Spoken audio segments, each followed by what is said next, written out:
Oh oh oh! Salut à toutes et à tous, c'est Siwed et aujourd'hui on se retrouve pour une vidéo très spéciale, c'est une vidéo avant Noël qui sort même techniquement en dehors du planning. J'espère qu'elle vous fera plaisir, donc cette vidéo consiste, vous l'avez vu je pense à la miniature, à la présentation de tous les decks que je joue dans les différents TCG auxquels je joue. Alors petit disclaimer, je vais vous présenter les decklists parce que bon ça change, vous savez que d'une ouverture classique, aussi pour tester voir si d'autres concepts que les ouvertures peuvent vous plaire, mais généralement c'est des jeux auxquels je joue pour le fun. Là par exemple, bon spoiler c'est Digimon, je pense la memory jauge vous l'indiquez mais bon on ne sait jamais. Et il se peut que le seul jeu que je tryhard réellement, ce soit Yu-Gi-Oh! Les autres c'est plus pour le fun. Également, il y a un deck où il y a des proxys parce que malheureusement je n'ai pas pu tout recevoir, c'est Pokémon, mais Pokémon c'est compliqué dans le sens où à la caverne on s'autorise les proxys, mais bon, vous savez que la pénurie Pokémon, bon, elle commence à s'éteindre doucement et tant mieux, mais je préfère vous prévenir tout de suite, il y aura des proxys pour Digimon. Et écoutez messieurs dames, ne perdons pas plus de temps, ici on commence donc avec Digimon. Alors j'ai choisi une memory jauge noire et blanche, parce que bon, c'est la plus jolie, je trouve la plus sobre et la plus jolie en même temps. Donc écoutez, hop, on va la poser ici, tac, et nous avons nos œufs. Alors je joue un deck vert, du coup mono vert, et du coup nous avons ici en x4, donc le playset maximum, Argomon, qui donne en héritage durant votre tour, lorsque ce Digimon devient unsuspend, donc c'est-à-dire qu'il passe de comme ça à comme ça, vous gagnez un de mémoire en plus. Alors c'est très con, mais Argomon permet de gérer un peu mieux sa memory jauge, enfin sa mémoire, et également de mettre une pression, parce que se dire, merde, faut que je le gère, sinon il va gagner trop de mémoire. Du coup ça permet de faire des petits baits avec un Digimon à la con que vous allez placer avec Argomon, taper avec, le faire survivre ou bloquer avec, et lui dire, bon maintenant est-ce que tu veux le signal ou tu vas me laisser de la mana. Et enfin, en x1, on a un petit Motimon. Bon, en soi, j'aurais pu mettre un Budmon, mais bon, j'ai oublié de le commander. Mais du coup, pour l'instant, Motimon, bon, et mon cinquième œuf. Motimon, c'est durant votre tour, tant que c'est un Digimon niveau 6 ou plus, le Digimon en question gagne plus 1000 de DP. Mais techniquement, ça sert pas à grand chose, vous allez comprendre pourquoi juste après. Hop, donc ça, c'était pour les œufs. Et nous avons ici le moment de vérité. Hop, on va décaler un peu. Donc, les niveaux 3 du deck. Donc, j'ai ici un Tantomon que je joue en x3. Puisqu'il a un seul effet, c'est on play, vous pouvez révéler le top de votre deck, et si c'est un Digimon vert, vous l'ajoutez à votre main, sinon vous le mettez en dessous. Donc j'en joue 3. Hop, pas 4, vous allez comprendre pourquoi juste après. Ici nous avons du coup un Palmon des plus classiques, celui du starter deck, en x3. Du coup il donne en héritage lorsque vous attaquez, si ce Digimon attaque un Digimon, il gagne plus 2000 de DP pendant le tour. Hop, j'en joue en x3 aussi, pourquoi? Tout simplement parce que c'est des zéros de Digivolution, enfin, Tantomon c'est plus vraiment pour le jouer, Palmon c'est plus de la Digivolution. Ici nous allons jouer en x4 Goblimon en x4 du coup, parce qu'il coûte 2 uniquement à jouer, et c'est un vanilla des plus basiques. Hop, vous allez comprendre pourquoi juste après. Argomon du coup pareil, vanilla basique pour 2 en x2, donc on a au total 6 vanilla pures. Et enfin, pour les niveaux 3, on a on a deux Lalamon qui donnent en héritage de votre tour lorsque cette carte est trash pour le Digiburst, vous pouvez la récupérer en main. Et je pense que vous commencez à comprendre un petit peu la main stratégie du deck, c'est qu'en fait, je vais jouer énormément avec le Digiburst. Donc avoir beaucoup de vanilla qui soit permettent de jouer pour lui laisser très peu de mémoire à l'adversaire, et avoir quand même un petit monstre qui va traîner là, ça peut être un avantage. Lalamon qui va se faire Digiburst, je vais pouvoir le récupérer après. Et du coup, c'est pour ça que je ne joue que 3 et 3 Tantomon et Palmon, puisque bah, techniquement, ils se font réguler la gueule avec les Vanilla, et surtout vont se faire Digiburst la figure. Hop là, donc ça c'était pour les niveaux 3. Pour les niveaux 4, je joue en x3 Kabuterimon en bloqueur, donc c'est juste un bloqueur qui dit lorsqu'il attaque vous perdez 2 de mémoire. Pourquoi j'en joue 3? Tout simplement parce que, hop, il est où? Mince, il est où? Il est là. Le quatrième, techniquement, je l'ai remplacé par un Woodmon qui a une stat de plus, enfin 1000 de stats de plus, mais qui coûte 2 à la place. Je teste techniquement avec Woodmon. Je pense que je vais repartir sur 4 Kabuterimon, mais écoutez, le Woodmon, en vrai, il m'a... Bon, je l'ai pas souvent vu qu'il est en x1, mais ça reste un bloqueur, et bon... alors, 1000 de plus de stats permet d'éviter de se faire le... spoiler, ce truc-là, dans la figure. Je vous montre juste après, puisque c'est l'intérêt du deck. Bon, je suis le seul à jouer à la caverne vert, enfin techniquement non, il y a quelqu'un d'autre, mais j'ai jamais joué contre lui jusqu'à présent. Donc on verra qui de nous deux a le meilleur deck vert. Ensuite en x1 je joue un Vegiemon, donc pour 1 de Digivolution, ce qui est très peu. Un Vanilla des plus basiques à 6000, c'est con mais 6000 de stats ça peut permettre de foutre des petites pressions, à continuer à gratter les points de vie sans que lui meure, donc Vegiemon est vraiment cool pour ça. En x2, j'ai 2 Togemon rares de la BT1. Du coup, en fait, tout simplement, c'est lorsqu'il digivolve, vous pourrez révéler les 3 cartes du dessus de votre deck et ajouter un Digimon niveau 5 ou plus parmi elles et le reste en dessous. C'est très fort parce que ça permet aussi de prendre les Digimon non verts, là qui est un problème avec le deck, c'est par exemple Tantomon Whiff si c'est un timer, ou si c'est un Digimon non vert. Et j'en ai 3 je crois des Digimon non verts de tête là comme ça, enfin j'ai les Chaosmon en gros qui sont non verts. Lui permet quand même de les prendre. Bon, si c'est un timer, je whiff quand même, mais bon, écoutez, un peu de hasard ne fait pas de mal. Hop, et enfin, j'ai 3 Gargomon, enfin, c'est pas enfin, il reste encore un niveau 4 après. Donc Gargomon, durant votre tour, si cette carte... Enfin, il gagne plus 1000 de TP pour chaque Digimon qui est engagé. Généralement, je le joue plus en mode je vais le Digiburst après, c'est un peu triste, mais bon, il sert qu'à ça réellement. C'est très rare que je le conserve vraiment le Gargomon. Mais techniquement, le but c'est faire un Goblimon, Gargomon et un niveau 5, genre Lilamon, qui du coup se boostera, vu qu'elle a le Digiburst également.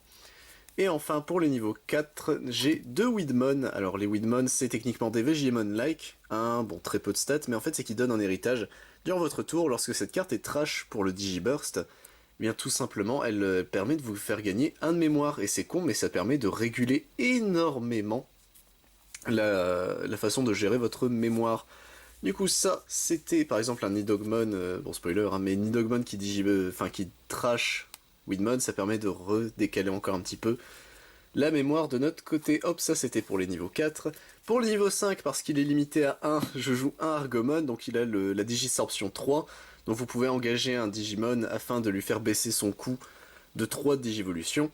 Et en héritage, lorsque le Digimon attaque avec, vous pouvez jouer un niveau 3 ou moins depuis votre main, suspendu, sans payer son coup de mémoire. Je vais être franc, je n'ai fait qu'une seule fois cet effet-là, et j'ai perdu, je crois, juste après, donc...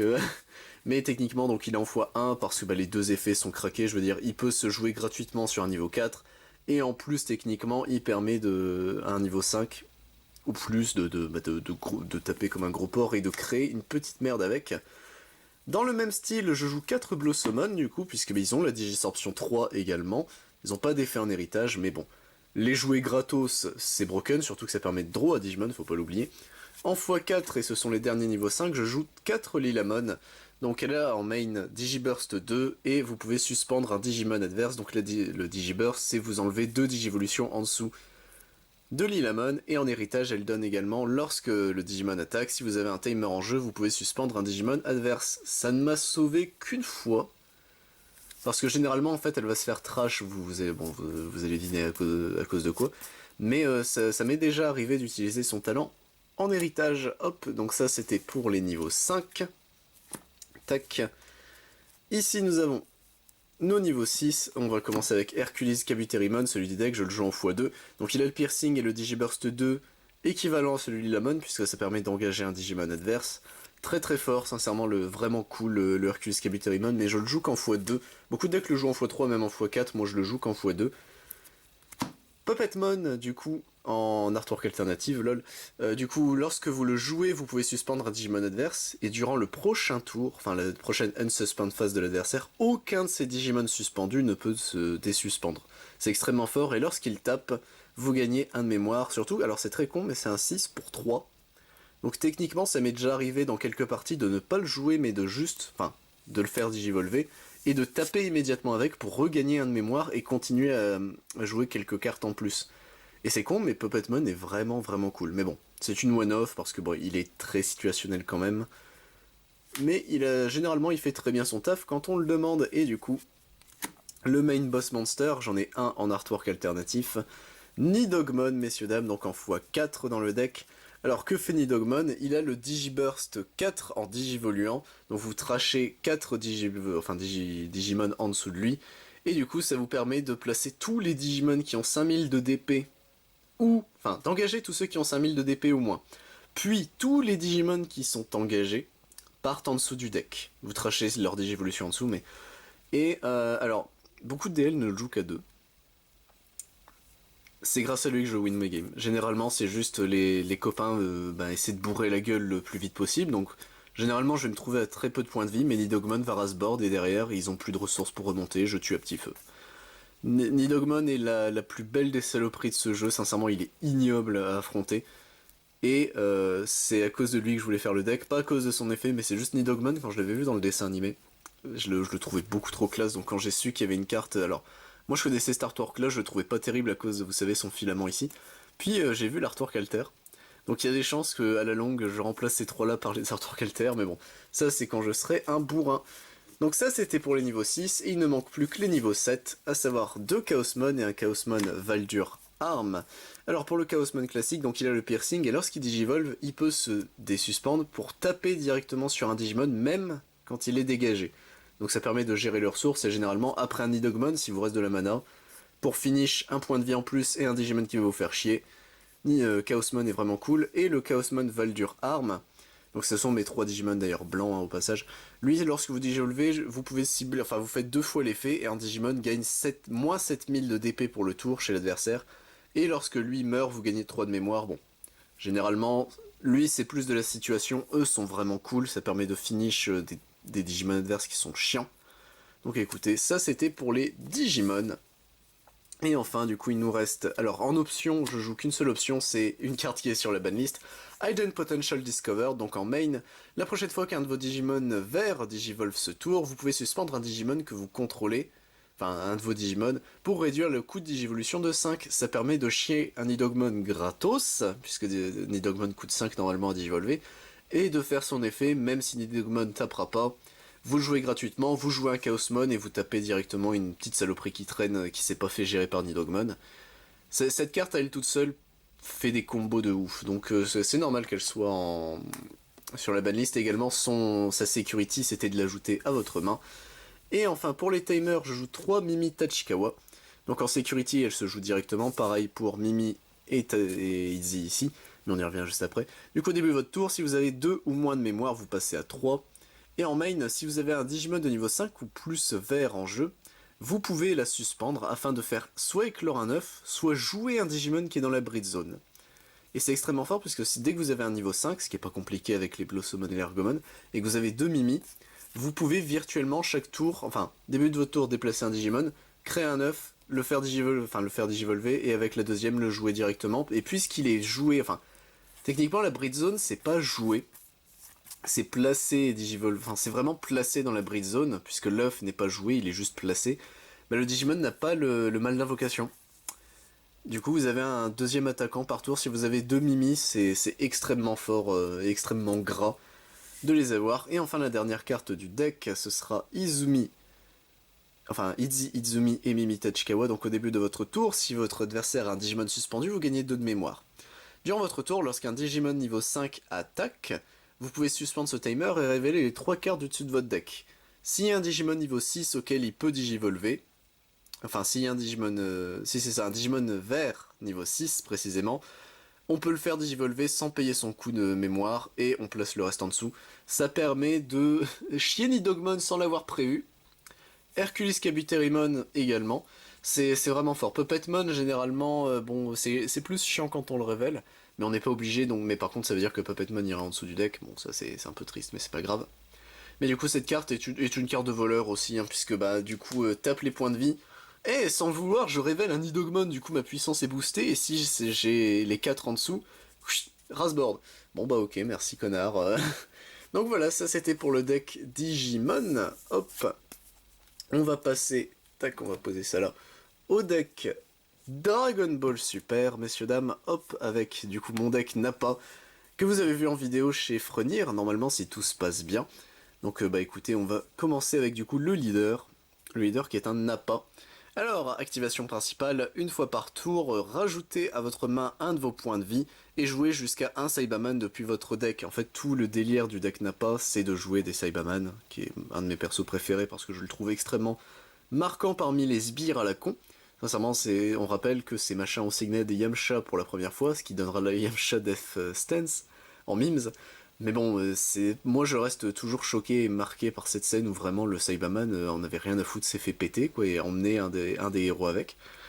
Et du coup, en éveil, donc quand votre total pardon, de points de vie est de 4 ou moins, vous pouvez passer jusqu'à une source d'énergie en mode action, jouer jusqu'à 2 Saibaman depuis votre deck, mélanger, et on éveille le Nappa, et du coup, ce qui devient un Nappa et Saibaman, les premiers envahisseurs. Alors, en auto, quand cette carte attaque, vous pouvez jouer un Saibaman depuis votre deck, tout simplement.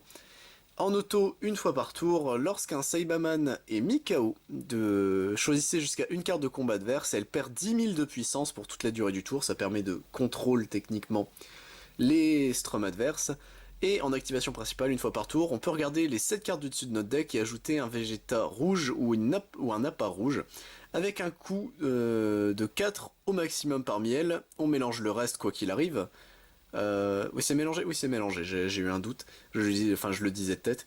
Mais si on a pris une carte de cette façon, on doit mettre une carte de notre main en dessous du deck. Donc en fait, tout simplement, le Nappa permet de chier des Saibaman, et vous allez voir, juste après, qu'est-ce qu'on a comme Saibaman. Hop, donc ça c'était le leader. Alors, avant le leader et avant les Saibaman, on a ici une carte unisson que je joue en x4, donc vous allez voir c'est beaucoup de x4 généralement dans le deck. Le Yamcha technique de lancer du Croc, qu'on avait ouvert, hein. De toute façon toutes les cartes qui sont là, il me semble qu'on les a ouvertes ensemble. Donc écoutez, donc en auto une fois par tour, quand un de vos Saibaman rouge est mis KO, vous pouvez jouer la carte... Enfin, ouais c'est ça, la carte depuis votre zone de dispersion avec ses capacités annulées pour toute la durée du tour. En gros vous rejouez le Saibaman, c'est plutôt cool. Et en plus 1 du coup, donc c'est un unisson qui demande au minimum 1 rouge, mais en unisson, enfin capacité unisson plus 1, activation principale, vous pouvez choisir un de vos Saibaman rouge et ou vert le mettre KO. Si vous faites ainsi, choisissez jusqu'à une carte de combat adverse, elle perd 10 000 de puissance pour toute la durée du tour. Ça permet du coup, quand ça Saibaman après avoir tapé, ce qui est rare mais bon pourquoi pas, enfin techniquement c'est pas rare vu les autres effets de Yamcha et d'un des Nappa du main deck, c'est pas rare mais bon, de gérer un Saibaman afin de gérer une carte adverse. Et pour le -5 en activation principale, vous choisissez jusqu'à 9 de vos cartes de combat rouge ou verte avec un coût d'énergie de 1.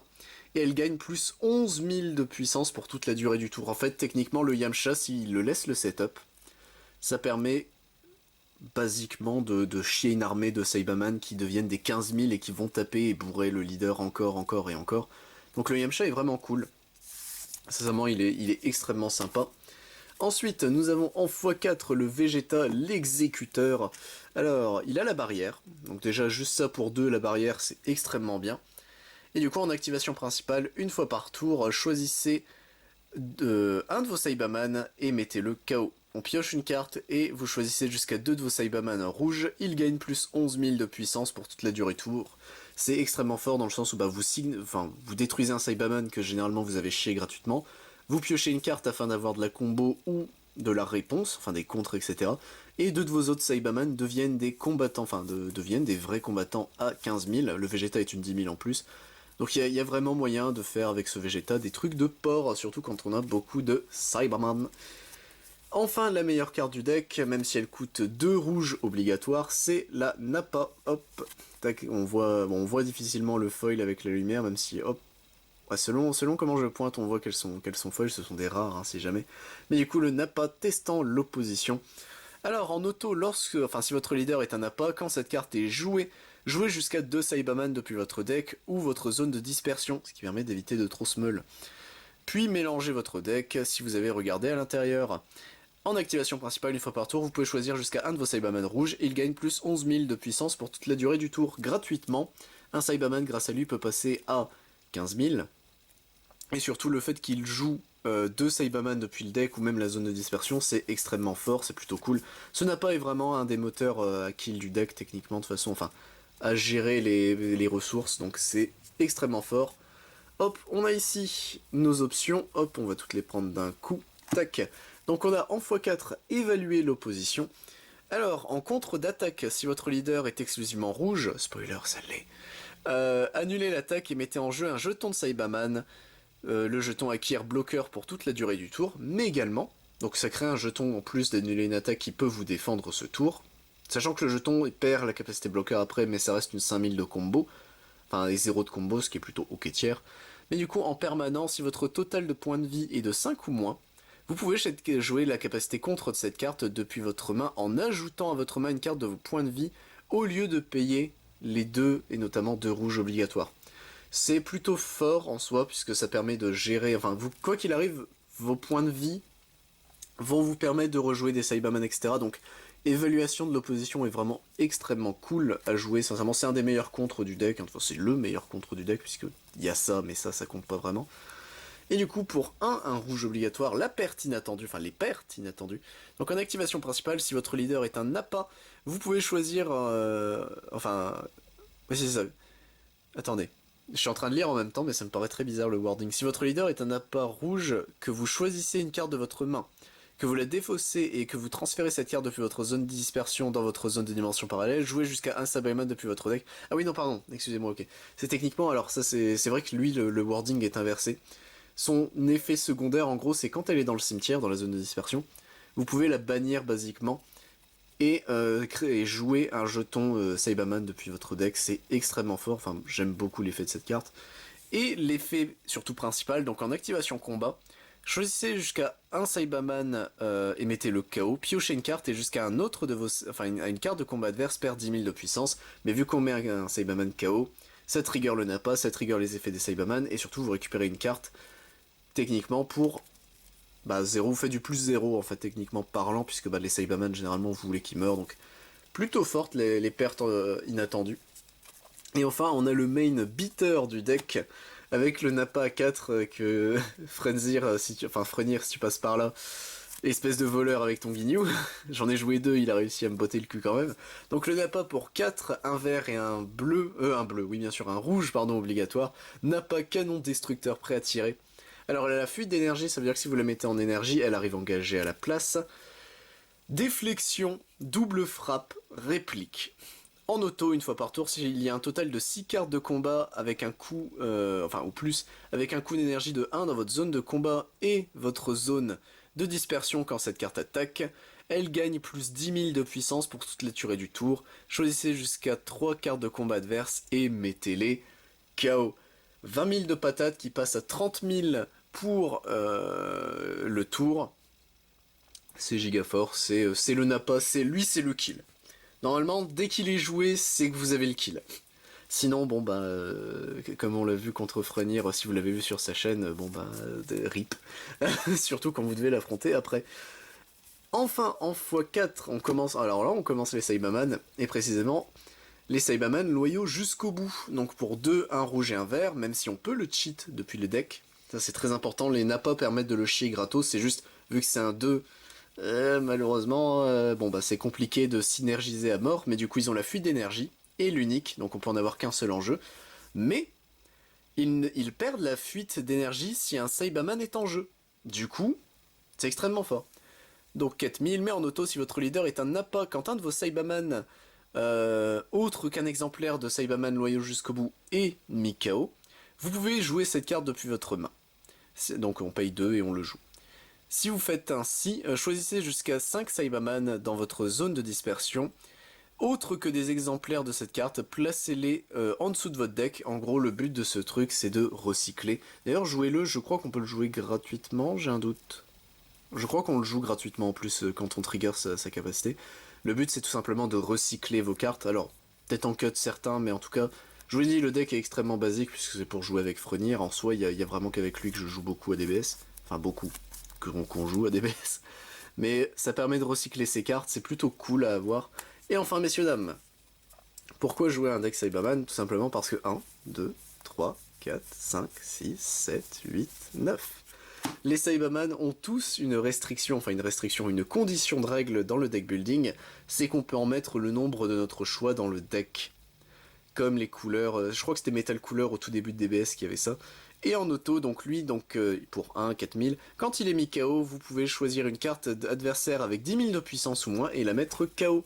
En fait, grâce à lui, vu que vous allez baisser les stats des strums adverses, des combattants adverses, lui permet de les gérer dès qu'ils ont un 10 000 de puissance, et généralement c'est lui que vous allez détruire pour arriver à vos fins. Et enfin, 1, 2, 3, 4, 5, 6, 7, 8, 9, 10, 11. 11 Saibaman explosion sans fin, donc pareil on peut en mettre le nombre de notre choix. Il a le bloqueur, Et en plus, en auto, si jamais il se fait signet, vous pouvez détruire des cartes adverses qui ont 1 d'énergie, enfin qui coûtent 1 d'énergie et les mettre KO. Donc c'est plutôt sympa. C'est surtout pour son bloqueur hein, que je le joue et bon. C'est alors en termes de verre, j'ai pas besoin d'énormément de verre.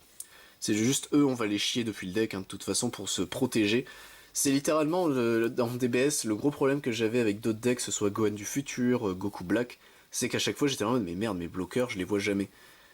Bah ils sont là. C'est basiquement ils sont tous là avec ce deck et il reste 2 cartes à savoir les nouveaux Saibaman Sapeur d'Unisson, donc c'est aussi du vert, donc 2 bloqueurs supplémentaires, mais du coup quand eux ils meurent, donc on peut en mettre autant qu'on veut, hein, mais j'ai choisi d'en mettre que 2 puisque vu que je joue qu'avec Frenier, il a pas énormément d'unisson, je crois qu'il a un seul deck où il y a c'est son Gohan, je crois, où il y a des cartes unisson, donc c'est compliqué. Du coup, lui, il est vraiment juste là pour son bloqueur. Vous pouvez choisir jusqu'à une carte unisson adverse avec 4 marqueurs ou plus, et lui retirer un marqueur si jamais il meurt, ce petit Saibaman. Donc écoutez, ça, c'était pour le deck. Hop là, on va remettre le Nappa juste avant. Pour le deck DBS, en tout cas j'espère que la DL vous plaît. Bon, elle est extrêmement basique, hein, c'est saibaman.exe. Mais bon, écoutez, moi elle me fait extrêmement rire cette DL. Hop là. Tac, et enfin messieurs dames, on va passer à quelque chose. Et oui, j'ai un deck Duel Masters, donc je ne joue qu'avec Sprouch, qui lui-même a son propre deck à partir de mes cartes.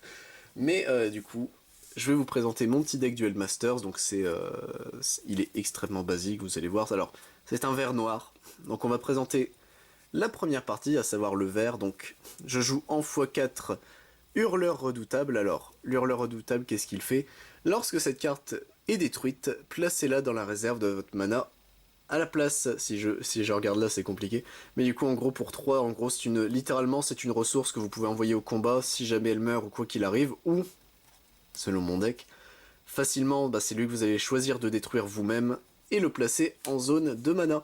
Hurleur Redoutable est un très bon moyen de rampe dans ce jeu.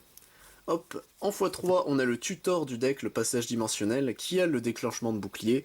Vous allez chercher une carte de créature dans votre deck et vous l'ajoutez à votre main. Pour 3, c'est extrêmement fort, je trouve. En tout cas, pour 3 tuto n'importe quelle créature, c'est extrêmement fort. Et en plus, si elle est en bouclier, bah lol. Lol, tiens, je vais chercher gratuitement mon truc. C'est plutôt cool. Hop, plutôt même beaucoup cool.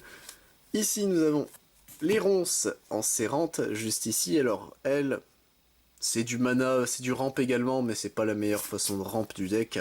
Donc les ronces en serrante, techniquement pour 4, elle a le même effet que notre ami Hurleur Redoutable.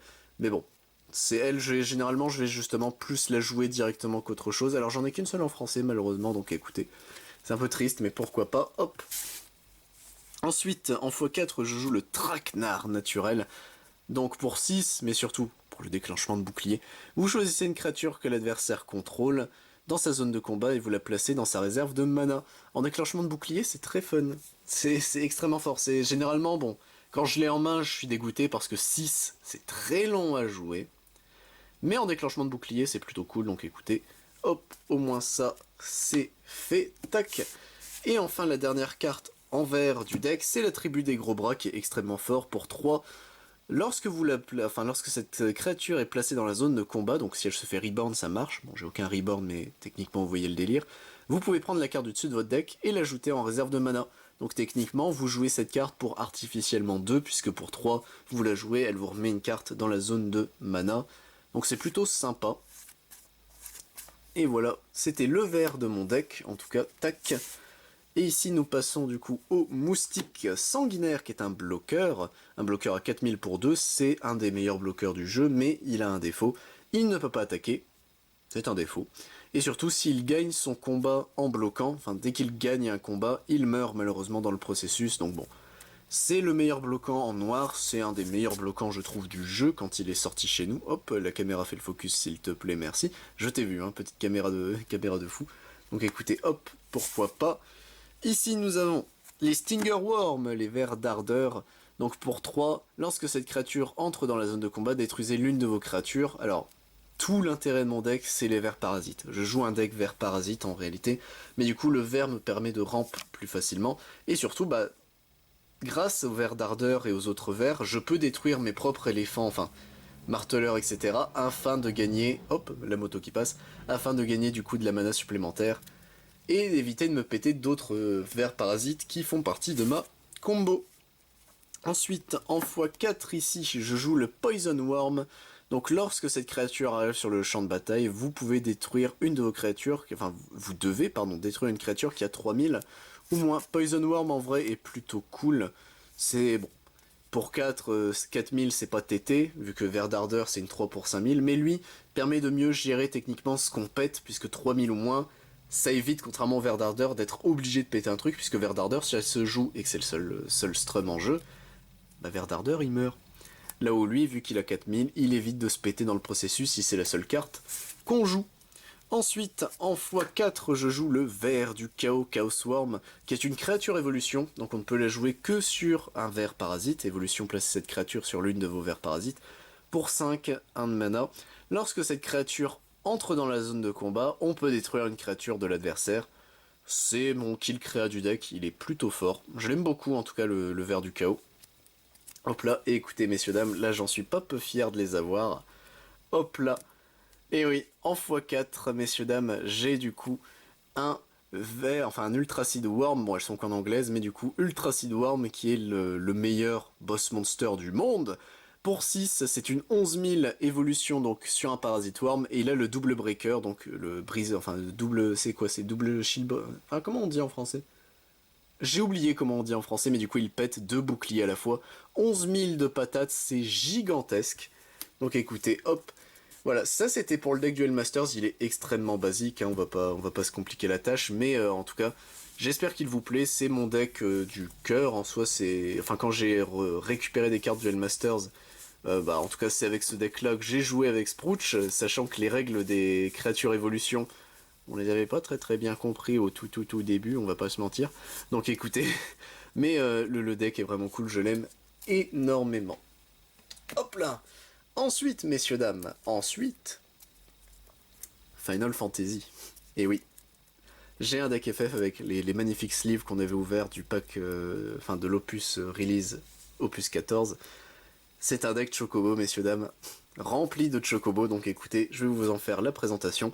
Donc, en x3, Chocobo, ici de BT1, j'allais dire, Digimon et des Dragon Ball qui ont une mauvaise influence. Booster, lorsque ce Chocobo forme une équipe, tous les avants de cette équipe gagnent 3000 de puissance pour le tour. Alors en fait, tous les Chocobos marchent avec le délire de former une équipe, ce qui est extrêmement fort, vous allez voir. Donc, Chocobo Booster, Booster c'est qu'il peut taper tout de suite. Un autre Chocobo, donc lui, lorsqu'il forme une équipe, Chocobo et tous les avants de cette équipe gagnent 2000 de force. Hop, ça... c'est pour les Chocobos en avant. Hein. Le Chocobo de l'Opus 2, donc lui, il a l'initiative et tous les avants qui forment une équipe avec lui gagnent initiative, sachant qu'il se joue pour 1, c'est extrêmement fort, je trouve. Hop. Le Chocobo de l'Opus 4, enfin un des Chocobos de l'Opus 4. Donc lorsque Chocobo forme une équipe et attaque, Chocobo et tous les avants de cette équipe gagnent 3000 de force jusqu'à la fin du tour. Pareil, c'est... basiquement, ils ont tous le même effet de se booster entre eux, mais c'est extrêmement fort. Le deuxième Chocobo de l'Opus 4...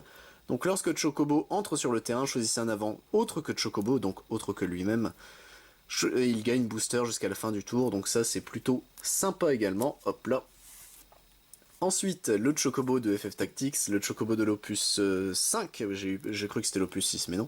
Si Chocobo forme une équipe, Chocobo ne reçoit aucun dégât, donc lui ne prendra jamais les dégâts. 7000 de puissance, donc généralement quand vous le mettez avec initiative, ça fait qu'il y a 8000 de puissance initiative, sachant que vous ne pourrez tuer, enfin l'adversaire ne pourra tuer, que le Chocobo initiative. C'est extrêmement cool à jouer. Hop là. Le Chocobo de Theatrism, donc lui c'est bien l'opus 6. Donc lorsque le Chocobo entre sur le terrain, vous pouvez jouer un nom de carte Chocobo de votre main sur le terrain gratuitement. Lui permet de chier extrêmement facilement des Chocobos qui vous... En fait, vous avez votre main et vous dites « Merde, comment je gère mes Chocobos? Là, je perds trop de ressources, etc. » Bah, lui permet de réguler extrêmement mieux votre façon de jouer votre Chocobo. Hop, le Chocobo de l'Opus 9, ici, qui est le plus beau de tous. Hein. De toute façon, c'est celui que j'ai mis dans la miniature. Lorsque un nom de carte Chocobo que vous contrôlez forme une équipe et attaque, tous les avants de cette équipe gagnent plus 1000 de force jusqu'à la fin du tour. Ce n'est pas une fois par tour. Et vu que ce sont tous des Chocobos, admettons que ces deux Chocobos-là forment une équipe, Trigger 1, Trigger 2, Trigger 3, Trigger 4. Ils tapent ensemble. Du coup, ça fait qu'ils deviennent des plus 4000, donc ce sont des 11000, eux, par exemple. et vu que ça se trigger et que je ne joue quasiment que des chocobos, c'est extrêmement fort, du coup je le joue en x3 ce chocobo là. Pour 4 c'est cher, c'est le chocobo de base entre guillemets qui coûte le plus cher, mais la gueule du machin. Et enfin, le dernier chocobo en avant, puisqu'il s'agit du chocobo de l'opus 11. Lorsque le chocobo est mis du terrain dans la break zone, vous pouvez chercher un job ou un nom de carte de chocobo et l'ajouter à votre main. Bon, lui l'intérêt c'est techniquement on forme l'équipe avec le chocobo qui reçoit pas de dégâts, celui-ci. Et du coup lui, s'il se fait signed, enfin vu que ce sera le seul si l'équipe se fait bloquer à se faire signed normalement, bah ça permet de récupérer un autre chocobo, donc c'est plutôt cool. Et voilà pour les chocobos en avant, ça fait beaucoup d'avant, on va pas se mentir, c'est le défaut en soi du deck. C'est pour ça que j'ai décidé d'introduire d'autres cartes, à savoir lui, le dernier chocobo classique, mais c'est un chocobo de soutien, celui de l'opus 15. Donc quand vous le jouez, donc n'oubliez pas, hein, quand un soutien arrive, il arrive forcément engagé, mais du coup vous pouvez l'engager et choisir un avant formant une équipe, il gagne 2000 de force. C'est con mais ça permet de mieux réguler une comment ça s'appelle une force de frappe entre guillemets, sachant que truc très con, lorsqu'un vent formant une équipe, enfin forme une équipe, bah vous pouvez choisir l'adversaire. C'est très con, mais moi je me dis toujours bon un jour si je dois mourir je boosterai l'adversaire. Mais du coup c'est surtout pour 2, donc vous le jouez gratuitement, c'est un soutien, donc au prochain tour il vous fournira un de mana, ce qui est quand même pas dégueulasse. Ensuite lui je le joue en x2, mais je pense que je vais en cut parce que il coûte trop cher et il est vraiment pas terrible. Gros chocobo, donc qui est un soutien, et surtout il bloque en fait l'autre gros chocobo. Donc lorsqu'il entre sur le terrain, vous pouvez chercher un job ou un nom de carte chocobo de coût 3 ou moins et le jouer sur le terrain. Ça synergise avec Tatrism du coup, enfin le chocobo qui est ici, puisque vous pourrez rejouer encore derrière un chocobo de votre main. Et également, donc vous pouvez l'engager, choisissez un job ou un nom de carte chocobo et il gagne 2000 de force jusqu'à la fin du tour. Mais bon, vu que lui fait le même taf techniquement pour beaucoup moins cher au niveau du boost, bon bah je pense que à force gros de chocobo va nous quitter. Par contre, ce gros de chocobo là ne va jamais nous quitter. C'est le dernier soutien du deck, gros de chocobo. Du coup, lorsque gros de chocobo entre sur le terrain, révélez les 5 cartes du dessus de votre deck. Ajoutez les noms de cartes de chocobo provenant d'elle à votre main et placez les autres cartes en dessous de votre deck dans n'importe quel ordre. Ce truc peut, si ça ne whiff pas, vous faire du plus 5. Enfin techniquement, vous le jouez donc vous faites du moins 3. Si ça whiff pas, vous faites du plus 2 puisque ben si vous avez 5 chocobos, voilà, ce truc est giga fort dans notre deck. C'est le main soutien, de toute façon lui c'est le plus fort de tous. Hop là, voilà. Et du coup écoutez messieurs dames, là on va passer plus au one-off et au non-chocobo, enfin non-chocobo. Ici nous avons Bobby Corwen, donc pour 1. Bobby peut former une équipe avec n'importe quel avant de n'importe quel élément. Lorsqu'un avant formant une équipe avec Bobby est mis du terrain dans la break zone, piochez 2 cartes. C'est plutôt sympa mais sans plus. Hop. Boko. Les noms de cartes, alors Bart que vous contrôlez gagne plus 1000 de force et booster, ça n'arrive jamais. Mais lorsqu'une équipe que vous contrôlez inflige des dégâts à l'adversaire, piochez une carte. Boko permet littéralement à lui tout seul de redraw tout ce que vous allez perdre en ressources. Chocobo noir, alors, étonnamment, lui il faut que ça mette des dégâts chez l'adversaire pour piocher une carte pour nos équipes. Une équipe formée par Chocobo noir ne peut pas être bloquée. C'est dommage. Non, c'est extrêmement fort, du coup le duo Boko Chocobo noir est vraiment cool. En x3 ici nous avons Izana. Donc lorsqu'Izana entre sur le terrain, vous pouvez chercher un job ou un nom de carte Chocobo et l'ajouter à votre main. Elle se joue pour basiquement une carte défaussée, vous allez chercher gros chocobo et vous partez en combo, hein. Basiquement c'est à peu près ça l'objectif du truc. Donc Izana extrêmement forte également. Maître de chocobo, alors lui, lorsque Maître de chocobo entre sur le terrain, vous pouvez chercher un job ou un nom de carte de chocobo et l'ajouter à votre main. Vous pouvez l'engager et jouer un job ou un nom de carte chocobo de coût 4, donc gros chocobo par exemple, directement depuis votre main. Sur le terrain, c'est extrêmement fort pour cheat summon techniquement les gros chocobos ou des chocobos qui coûtent 4, ou juste un chocobo qui traîne. Donc maître de chocobo, surtout qui va tuto en plus, vraiment cool. Hop, nous avons ici Chocomug, du coup qui est, donc on a fini pour nos pas vraiment de chocobo. On passe aux invocations ici avec le chocobo en X-Burst. Cherchez un job chocobo ou un job mog et ajoutez-le à votre main. Bon, ça permet pas d'aller chercher tous les chocobos vu que c'est des unités standards, ça permet surtout d'aller chercher les gros chocobos et les chocobos très précis. Mais bon, Chocomog est vraiment cool comme carte, hop, donc on va le mettre ici. Et enfin, en x2, même si je pense du coup que ça passera en x3 et que je vais sacrifier un gros Chocobo à 5, Chocobo et Mog, donc pour 2 en X-Burst, choisissez un avant, infligez 1000 de dégâts pour chaque personnage que vous contrôlez. Spoiler, les Chocobos, on peut en mettre autant qu'on veut sur le terrain. Si vous contrôlez un job Chocobo ou un nom de carte Chocobo ou un job Mog ou un nom de carte Mog, piochez une carte en plus. Bon bah c'est plutôt sympa, hein. Pour 2, ça permet littéralement selon le nombre, enfin ça permet, bon 1000 fois 1 c'est nul. 1000 fois 12 c'est fort. Et du coup surtout ça permet de repiocher la carte que vous avez défaussée techniquement pour la jouer, donc écoutez c'est pas mal. Et enfin, le dernier membre, donc je joue un lumière, avant je jouais Minerva, je l'ai remplacé par Noctis parce que Noctis est broken dans ce deck, donc pour 2, c'est une carte lumière, donc Noctis. Noctis peut former une équipe avec des avants de n'importe quel élément. Lorsqu'une équipe que vous contrôlez, et c'est pas une fois par tour, attaque, enfin lorsqu'une équipe que vous contrôlez attaque, sélectionnez une des 5 actions suivantes. Si 3 avants ou plus forment l'équipe, sélectionnez jusqu'à 2 des 5 actions suivantes à la place. Choisissez un avant et infligez lui 8000 de dégâts. Choisissez un monstre, détruisez-le. Choisissez un personnage, duelez-le et gelez-le. Oui, d'accord. Noctis gagne booster jusqu'à la fin du tour. Oui, d'accord. Et piocher une carte, en fait, le but, tout simplement, c'est, quand vous jouez Noctis, c'est plus pour le tour 2. Vous faites une première, enfin, dès que vous l'avez joué et vous avez joué votre main, vous faites une attaque, du coup, avec votre Chocobo. Votre première équipe de Chocobo à 3, si possible à 3. Ça va trigger l'effet de Noctis, du coup, le double effet, donc vous choisissez, alors... Généralement, je choisis plus le dueler instant parce que des bloqueurs ça existe. Et du coup, lui faire gagner booster. Et ensuite reformer une équipe derrière avec lui. Et là, commencer à piocher des cartes. Donc voilà, c'était le deck Final Fantasy. Donc techniquement mon deck Chocobo. Vous l'avez enfin vu parce que j'en parlais depuis très longtemps de ce putain de deck. Et je l'avais jamais montré en vidéo. Oups là.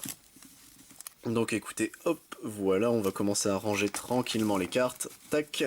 Donc ça, le deck FF, bon, je le sors pas souvent, généralement je le sors que quand je retourne sur Valenciennes et sur l'île, avec les amis que j'ai là-bas, puisque en tout cas à la caverne, en tout cas personne ne joue à FF. Ce qui est dommage, mais bon écoutez, on peut pas jouer, enfin tout le monde ne peut pas jouer à tous les jeux. Donc écoutez, ça c'était notre deck Final Fantasy. Hop, on va passer au deck, ouf, Magic the Gathering. Alors étonnamment, je ne vais pas vous montrer le deck Slivrid, parce qu'il est pas prêt. Il est clairement pas prêt, je l'ai rebuild encore et encore, et je suis pas encore satisfait de la DL. Cette DL là, c'est la DL d'un copain, Taker, qui, je l'ai perdu de vue depuis un bon moment, il est parti en Bretagne ce con. Donc on peut plus trop jouer ensemble, mais du coup, quand j'ai commencé vraiment à m'intéresser à Magic, il y avait les Slivoïdes qui m'a présenté, et je suis tombé amoureux des Slivoïdes, et il y avait son deck. Donc je me suis dit, vu que son deck coûte pas encore trop cher, c'est du moderne, je précise, c'est du moderne. Bah écoutez, autant se faire un kiff et jouer le deck du Taker. Donc écoutez, donc c'est un deck sacrifice mono noir. Hop, on a déjà les jetons ici que je vous montre. Bon, on voit rien du tout avec l'éclairage, je suis désolé.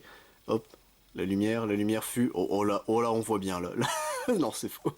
Donc écoutez, c'est les jetons Innistrad si jamais. Hop.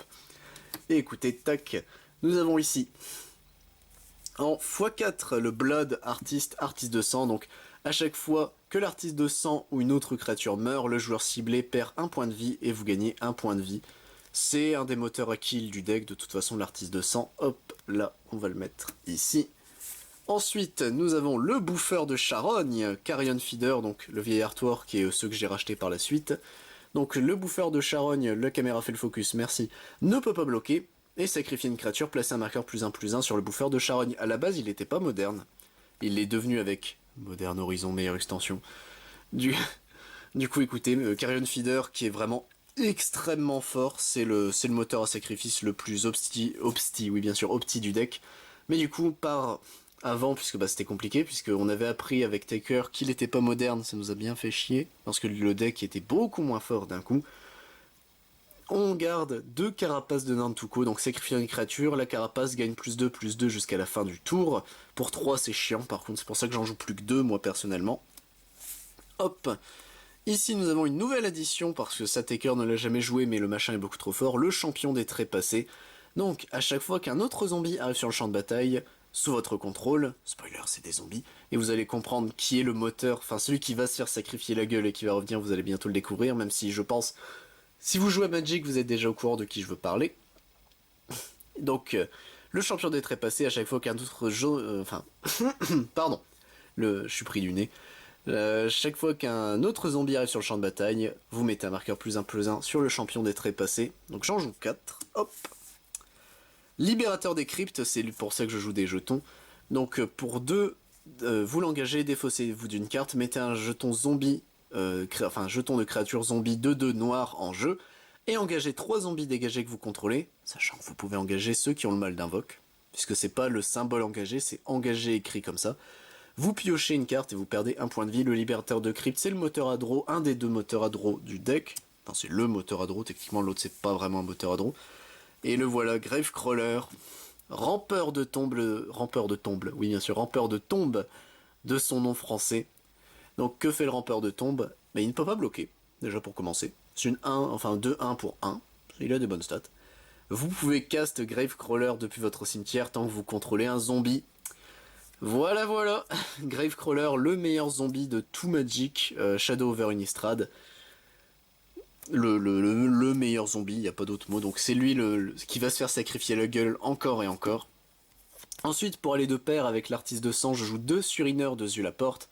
A chaque fois que le surineur de Zulaporte ou une autre créature que vous contrôlez meurt, chaque adversaire perd un point de vie, et vous gagnez un point de vie. Alors il est moins bien que l'artiste de sang, puisque lui c'est que les créatures que vous contrôlez. L'artiste de sang c'est tout le monde. Dès qu'il y a un truc qui meurt, l'autre va perdre un point de vie, vous allez en gagner un. Et enfin le dernier moteur à sacrifice du deck en créature, c'est le voyant de viscère. Donc alors, sacrifier une créature, regard 1, c'est pour ça que je parlais de moteur à draw, c'est que techniquement lui il permet de gérer votre top deck, là où le libérateur vous fait directement draw. Donc écoutez, pourquoi pas. Le voyant de viscère, donc la dernière créature que j'ai à vous présenter du deck, hop, et le dernier moteur à sacrifice. Et enfin, on va passer, hop là, voilà, tac, on va passer aux autres cartes, avec ici 4 contraintes. Alors contraintes, basiquement, vous regardez la main de votre adversaire, vous y prenez une carte non créature, non terrain, et il s'en défausse. Bon, à la caverne, vu qu'il y a énormément de decks contrôle, contrainte est une obligation, donc pour 1, c'est vraiment cool. Hop. Ici, je joue 2 emprises infernales. Donc, pour 2, détruisez une créature ciblée, point barre, et vous perdez 2 points de vie. C'est extrêmement fort. Je pense en récupérer plus, c'est juste, j'en ai vraiment que 2. Mais c'est extrêmement fort en emprise infernale. Tragic Sleep, du coup, -1/-1 pour 1. Ça pue, n'est-ce pas? Si une créature est morte ce tour, -13/-13. Ah bah d'accord, bonjour. Bon, ça permet de passer les créatures indestructibles. Ça se fait rare maintenant, mais ça reste quand même une très bonne carte. Fatal Glissade. Plutôt cool, sincèrement je l'aime beaucoup, Fatal Glissade. Et enfin, Poussée Fatale, hop, ici du coup, qui sera notre dernière carte. Après c'est les terrains, donc je peux vous les montrer. Je joue que des marais de base, mais bon, au moins, ils sont jolis, donc autant les montrer. Détruisez une créature ciblée qui coûte 2, enfin inférieure ou 2. Mais révolte, c'est une créature comment ça s'appelle? Vous pouvez en détruire 4 à la place si un permanent que vous contrôlez a quitté le champ de bataille ce tour-ci. Donc c'est plutôt cool, sincèrement Poussée Fatale c'est plutôt bien, donc j'ai 2 promos et 2 classiques, mais écoutez, hop, bon, ça c'est pas trop grave.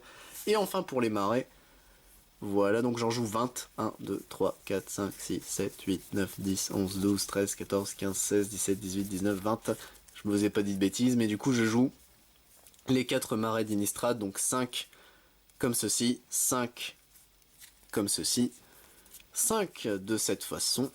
Hop là, et enfin le dernier qui est le plus stylé pour moi, le plus classique mais le plus stylé, ici. Donc voilà, c'était le deck Magic. Hop, tac, on va remettre l'artiste de sang au-dessus. Donc bon, l'ADL est basique en soi pour un moteur à sacrifice en moderne. Je ne gagne plus trop souvent puisque le moderne est quand même devenu extrêmement bourrin avec le temps. Mais ça me fait plaisir de vous présenter ce deck là, je tiens énormément à ce deck de toute façon, donc bon écoutez. L'année prochaine, peut-être si je refais des vidéos comme ça, des decks que je joue selon les jeux, je vous montrerai peut-être le Slivoid, hein, si un jour, ou si même, tout simplement, les decks review comme ça vous intéressent, donc écoutez. Hop là, ça c'était pour Magic. Et on va passer Pokémon. Donc Pokémon, un de mes jeux les plus récents, soit avec Digimon, où je me suis mis vraiment réellement il y a quelques temps. J'avais essayé durant la période X et Y, mais j'étais le seul à y jouer, puisque la seule autre personne avec qui j'y jouais est partie, donc c'est compliqué. Mais depuis que je connais Sprouch, on voulait lancer du Pokémon, on voulait jouer à Pokémon, et on s'y est enfin mis. Enfin lui depuis plus longtemps que moi, mais bon. Donc écoutez, hop, mon Pokémon préféré, pour ceux qui ne le savent pas, c'est Tréoxydre. Donc écoutez, j'ai décidé de jouer un deck Tréoxyde Dragapult, puisque, alors, Soloshi et Diamat, donc c'est juste pour les ratios, donc 3 Soloshi, 2 Diamat, mais du coup le plus intéressant c'est le Tréoxyde que je joue en x3. Et que fait le Tréoxyde? Bah tout simplement pour 2, un Psy, un Ténèbre, il met 20. Mais elle met 100 de plus selon le nombre de récompenses que votre adversaire a récupéré durant son dernier tour. Et avec les V, c'est 200 de plus, avec les V max, c'est 300 de plus. Bon, la dernière attaque, c'est pour ça qu'il y aura une modification à faire dans le deck. Je compte quasiment jamais la faire, donc, mais c'est 210 de patate, donc c'est quand même ok tiers. Mais du coup, voilà pour le Tréoxyde qui est le main beater, enfin le main revenge kill du deck. Hop. Ici, nous avons 2 proxys. Parce que malheureusement, les lanceriens, je les ai pas reçus à temps. C'est les seuls proxys du deck, ce sont les Dragapult. Enfin, c'est vraiment juste les Dragapult. Donc, que fait Dragapult V, enfin lancerien V, pardon, de base, pour 1 morsure à 30, pour 2 assaut propulsé 60. Cette carte, enfin, si ce Pokémon a été déplacé du banc actif au banc, enfin, du banc à l'actif, pardon, c'est juste ça, il inflige 80 de patates en plus, donc il met 140. Bon, c'est sympa, mais c'est pas lui notre main beater. Le main beater, hop là, pardon, excusez-moi, c'est lui, c'est Lancerien VMAX. Du coup, Lancerien VMAX, donc qu'est-ce qu'il fait? Pour un déchiquetage à 60, mais ça ignore tous les effets par lesquels le Pokémon adverse est affecté, c'est-à-dire, techniquement, genre un... Il y a un archéduc, je crois, ou il y a peut-être un Lancerien qui est encore comme ça. C'est qu'ils évitent les dégâts des V et des VMAX, 60, enfin le déchiquetage le touche quand même. Et enfin pour 2 Fantomax, donc 130, placez 5 marqueurs de dégâts sur les Pokémon de banc de votre adversaire comme il vous plaît. C'est extrêmement fort puisque bah du coup 130, sur le Pokémon actif ça permet de lui mettre un gros claquot quand même, et vous pouvez commencer à grappiller sur le banc pour les trucs qui traînent, genre des Zigzatons, bon, s'ils sont là depuis trop longtemps, c'est tant pis pour eux, mais les Larméléons, les Arrosards, même les Lanceriens en soi, puisque bah du coup en 3 attaques vous allez commencer à les tuer. Les Lanceriens, j'ai dit, non, c'était les Argus, pardon. Donc écoutez, vraiment cool le VMAX, donc et de toute façon c'est lui, on veut en fait qu'il soit là, mettre la pression à commencer à gratter un peu partout, mourir et récupérer 3 l'adversaire, mais derrière Tréoxyde met 320 de patates, il peut signed absolument tous les VMAX, il me semble, il y a peut-être 1 ou 2 VMAX qui tiennent, et encore, c'est pas sûr. Donc vraiment, vraiment cool comme stratégie de jeu. Et enfin, Verpom et Dratata, donc Verpom en lui-même on s'en fout, mais Dratata du coup, on s'en fout de cette attaque-là, on la fera jamais, j'ai pas les énergies, mais c'est morsure épée qui nous intéresse, puisque pour un incolore, c'est 70 fois le nombre d'énergie spé que l'adversaire a sur son terrain. Mais du coup, bah contre Chifours, avec ses putains d'énergie, bah du coup vous mettez au minimum 140, voire même plus, puisque généralement il va toutes les chier quasiment instant. Du coup bah 70, 140, 210, 280. Ce machin peut tuer des VMAX. Voilà, donc bon, lui il est plus situationnel, c'est rare que je le sorte le Dratata, mais écoutez, il est là. Et on a ici de façon, enfin pour les staples, le Ronflex, donc quand il est sur le poste actif en gourmandise, vous piochez jusqu'à avoir cette carte et vous mettez fin à votre tour. Je pense le passer en 2. Et je vous dirai à la fin quelle carte je compte remplacer pour en mettre 2. Et Nostanfer V, donc lorsque vous le jouez, à tout obscur, vous piochez jusqu'à avoir 6 cartes en main. Et techniquement, on peut faire son croc poison à 70 qui empoisonne, mais bon, si je commence à taper avec Nostanfer, c'est que je suis dans la dep. Donc voilà, ça c'était pour les Pokémon du deck. Hop là, on va remettre un Tréoxyde devant puisque c'est lui la star du deck. Voilà. Et du coup alors, au niveau des outils, un petit arrache-outil, donc enlève un outil adverse.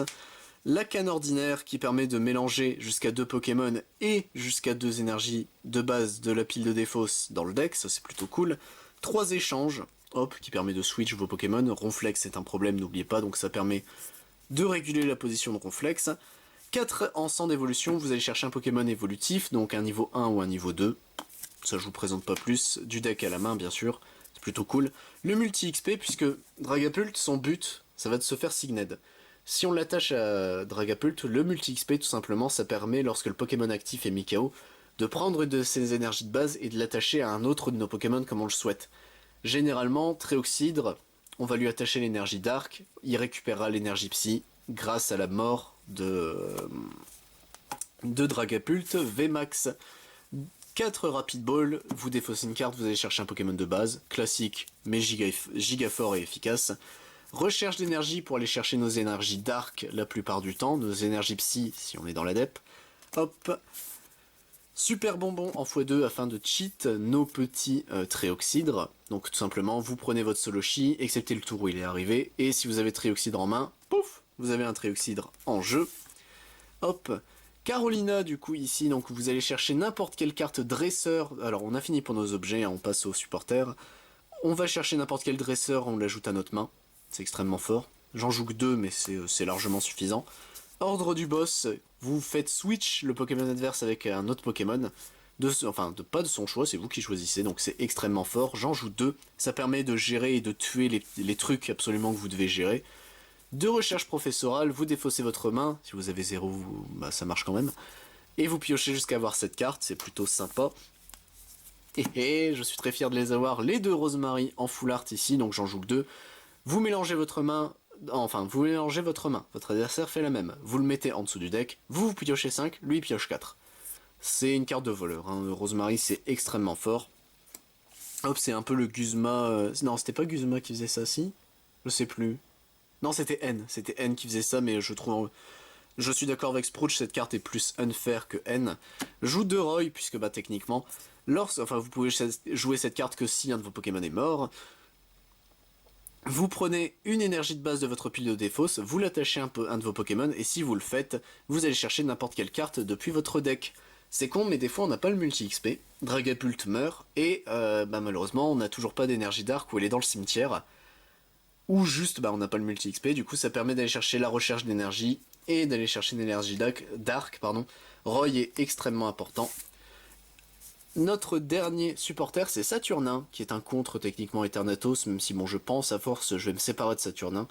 Piochez 3 cartes, et si votre adversaire a 3 Pokémon, enfin plus de 3 Pokémon sur son banc, il réduit et défausse ses Pokémon jusqu'à n'en avoir plus que 3 sur le banc.